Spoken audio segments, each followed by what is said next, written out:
नमस्कार, मैं पीएन पांडे। एक सवाल और।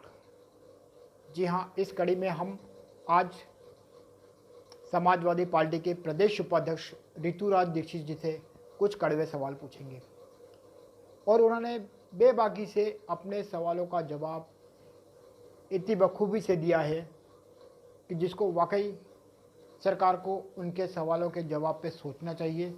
जो उन्होंने सुझाव दिए हैं वाकई सरकार को उसको अमल में लाना चाहिए। इस प्रकार के सवाल हैं। ऋतुराज दीक्षित जी कहते हैं कि आप लॉकडाउन लगाइए, लॉकडाउन लगाने से कोई दिक्कत नहीं है, कोई परहेज नहीं है, लेकिन जो आप सरकारी तंत्रों में आप 35 करोड़, 40 करोड़, 15 करोड़, 15 लाख जो आप दे रहे हैं वो उनको ना दे करके उनके खाते में डालने के लिए एक उन्होंने बहुत अच्छा सुझाव दिया है कि भाई भामाशाह योजना है, जन आधार कार्ड है, आधार कार्ड है, इनके माध्यम से उनके खाते में डाले जाए। दूसरी बात, ऋतुराज दीक्षित जी कहते हैं कि वाकई बहुत गंभीर सवाल कि जो टीकाकरण हो रहा है, जो कोरोना के जो सिस्टम आ रहे हैं, जिनके लक्षण आ रहे हैं, तो ये 80% तो वो आंकड़े अपने सामने आ रहे हैं जो सरकारी डिपार्टमेंट के अंदर अपन ने कराए हैं। लेकिन ऋतुराज जी दीक्षित कह रहे हैं कि भाई कुछ आंकड़े ऐसे भी हैं जो कि हमने प्राइवेट हॉस्पिटल में कराए हैं, डॉक्टर ने हमारे को सलाह दी, हम अपने आप को होम क्वारंटाइन हो गए, हमने हमारे घर के बाहर नोटिस नहीं चिपकाया, जिससे कि लोग बाग हमारे पास आ रहे हैं, जा रहे हैं। लेकिन वाकई सरकार को सोचना चाहिए कि जो प्राइवेट हॉस्पिटल, जो डॉक्टर, प्राइवेट डॉक्टर अपने क्लिनिक के अंदर इस प्रकार का बैठ के कार्य कर रहे हैं, जिनको भी मालूम है कि भाई इसके अंदर कोविड के थोड़े बहुत भी लक्षण हैं, तो उनसे निवेदन है कि भाई उनके घर के बाहर भी इस प्रकार के नोटिस चिपकाया जाए, जिससे कि जो दूसरे लोग हैं वो उनके संपर्क में ना आ सके। हमने देख चुके हैं कि बांसवाड़ा के अंदर लोगों ने कोरोना पॉजिटिव होने के बावजूद भी आराम से घूम रहे हैं, जा रहे हैं, आ रहे हैं। तो ऐसा ना हो। सारी जवाबदेही प्रशासन की ही नहीं है, कुछ जवाबदारियां आपकी और मेरी भी हैं। आइए सुनते हैं ऋतुराज दीक्षित जी ने क्या कहा। हाँ, इसमें हो सकता है कि माइक की आवाज़ थोड़ी सी कम है, तो उसके लिए क्षमा चाहूँगा। आपको मेरे वीडियो कैसे लगते हैं, मेरे बनाए गए वीडियो आपको कैसे लगते हैं, यदि आपके दिल को छूते हैं, यदि आपके कहीं लगता है कि नहीं इन वीडियो में सच्चाई है, तभी आप आगे इसको शेयर करें, अन्यथा ना करें। ऋतुराज दीक्षित। दीक्षित जी, जो राज्य सरकार द्वारा जो लॉकडाउन लगाया गया है, जो मध्यम वर्गीय जो परिवार हैं उनके ऊपर एक विकट स्थिति आ गई है, उनके रहने की, खाने की और रोजगार के उनके ऊपर असर पड़ रहा है। इस संबंध में आप क्या कहना चाहेंगे? राज्य सरकार ने जो लॉकडाउन लगाया है वो उचित है, क्योंकि ये कोविड संक्रमण जो ऐसा है कि ये 2 गज की दूरी, मास्क है जरूरी, इन सभी प्रक्रियाओं पर आधारित है कि अगर इसको अपन अपना लेते हैं तो बहुत हद तक इस संक्रमण पर अपन काबू पा सकते हैं।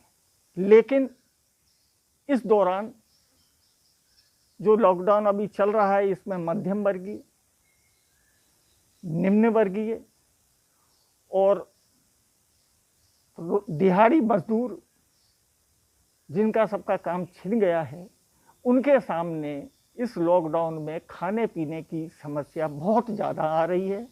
सरकार को लॉकडाउन जारी रखते हुए इन परिवारों के प्रति भी अपनी संवेदनाएं रखनी चाहिए और इन परिवारों को आर्थिक मदद अपने स्तर से करनी चाहिए, जिससे ये अपने जिस समय तक आपका लॉकडाउन चलेगा तब तक ही अपना जीवन निर्वाह कर सकें। और लॉकडाउन के बाद तो ये वैसे भी स्वतः मजदूरी के लिए निकलेंगे, लेकिन उसमें भी लॉकडाउन एकदम ना खोला जाए, धीरे धीरे खोलें, सबको रोजगार देते हुए खोलें, दुकानें भी खोलें।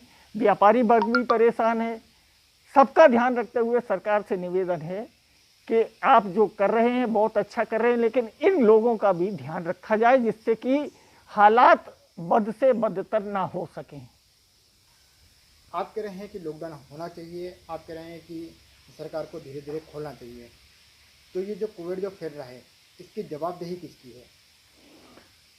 देखो, जवाबदेही तो हम पूरी की पूरी सरकार के ऊपर नहीं डाल सकते हैं।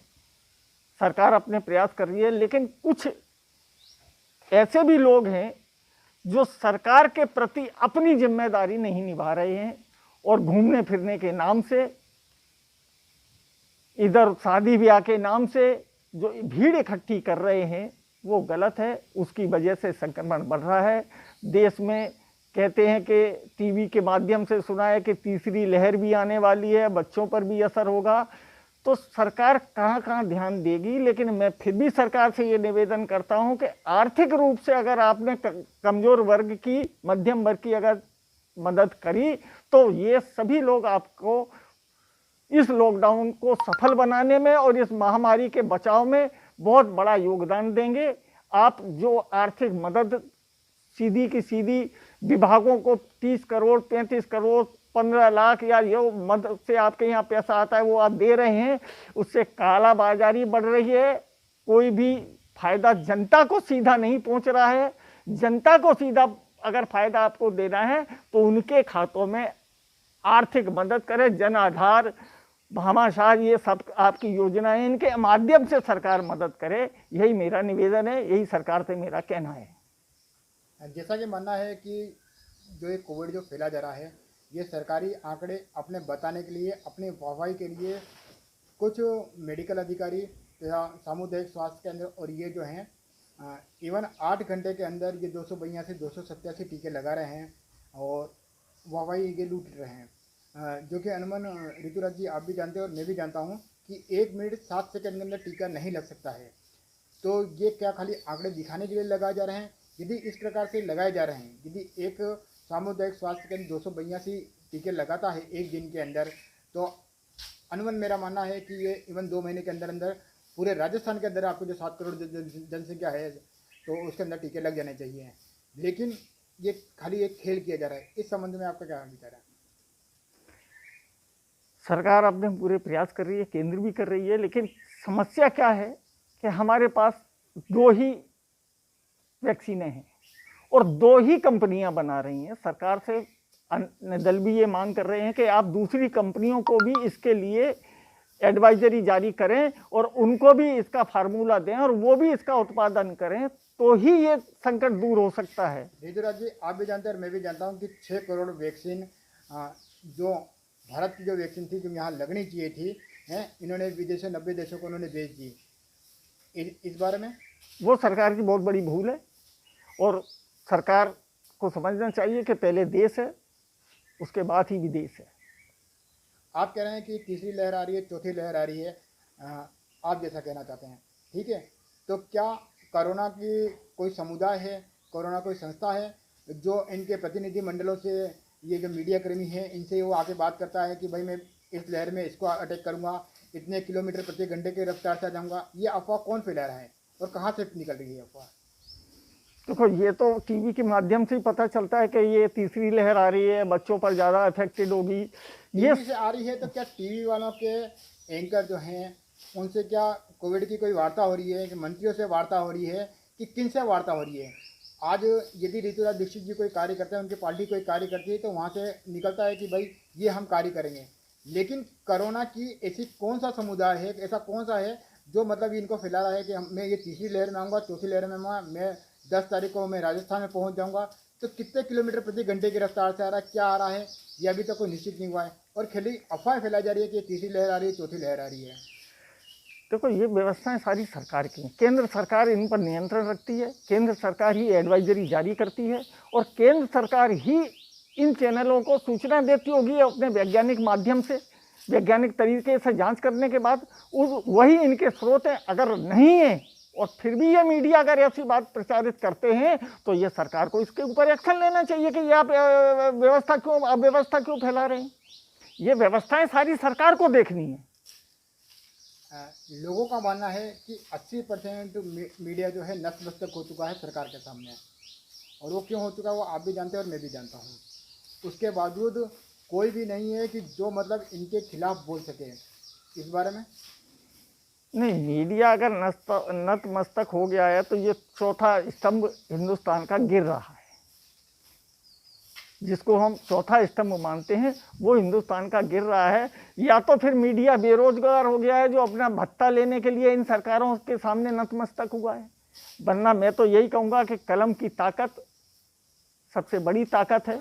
मीडिया एक बहुत बढ़िया जरिया है जो हर व्यक्ति के पास पहुँच सकता है, हर व्यक्ति को उचित सलाह दे सकता है। ये भ्रामक बातें फैलाना, गोष्ठियां करना, एक दूसरे पर आरोप प्रत्यारोप दिखाना, ये अनुचित है। आपने कभी भी जो रिकवर होके गया है उसकी आपने टेलीविजन कास्ट नहीं दिखाई है कि उसको घर तक, उसके घर में जब पहुंचने के बाद उसकी क्या खुशियां हैं, क्या अभिव्यक्ति है, लोगों के समाज के बीच में उसकी क्या अभिव्यक्ति है, ये आप नहीं प्रदर्शित करते हैं। लेकिन ये जरूर दिखाते हैं कि एक लाश पड़ी हुई थी और उसको शमशान घाट ले जाते समय इतना पैसा खर्च हुआ, ये सब आपत्तियां हुई, ये विपत्तियां हुई, डॉक्टर ने खाया, सबने खाया। ये चीजें गलत, भ्रामक नहीं, सकारात्मक सोच भी मीडिया लेके आए जिससे इस समाज में इस बीमारी से लड़ने की क्षमता जनता के बीच में जागरूक हो सके, जागृत हो सके।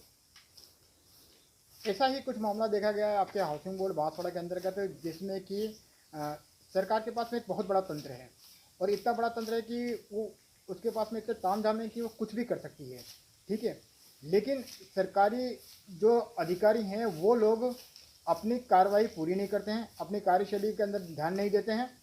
क्योंकि एक व्यक्ति शैलेश पटियात तो नीलू पटियात जो हाउसिंग बोर्ड के अंदर निर्देश है, उन्होंने पिछले 11 तारीख को उनका कोविड-19 के अंदर उनका नाम आ चुका था, वो कोरोना पॉजिटिव थे।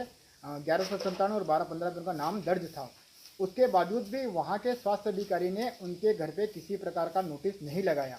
प्रशासन की गलती थी, प्रशासन ने वहाँ नोटिस नहीं लगाया। और शैलेश पटियात और नीलू पटियात की गलती ये थी कि उन्होंने अपनी दुकान बाकायदा 8 दिन तक खोल करके लोगों को सामान वितरित किया। तो क्या इसमें सरकार की जवाबदेही नहीं है? सरकार की जवाबदेही है। ये सरकार की बहुत बड़ी भूल है कि अगर कोई कोविड पेशेंट है तो उसकी सूचना चस्पा करनी चाहिए उसके मकान पर, जिससे कि और नागरिक उसके संपर्क में आने से बच सकें। लेकिन ये उस आमजन की भी, उस मरीज की भी ये सब जिम्मेदारी है कि वो इस तरीके के अपने व्यापार को चालू करने की हिमाकत ना करे जिससे कि दूसरों को कष्ट हो और दूसरे भी संक्रमित हो सकें।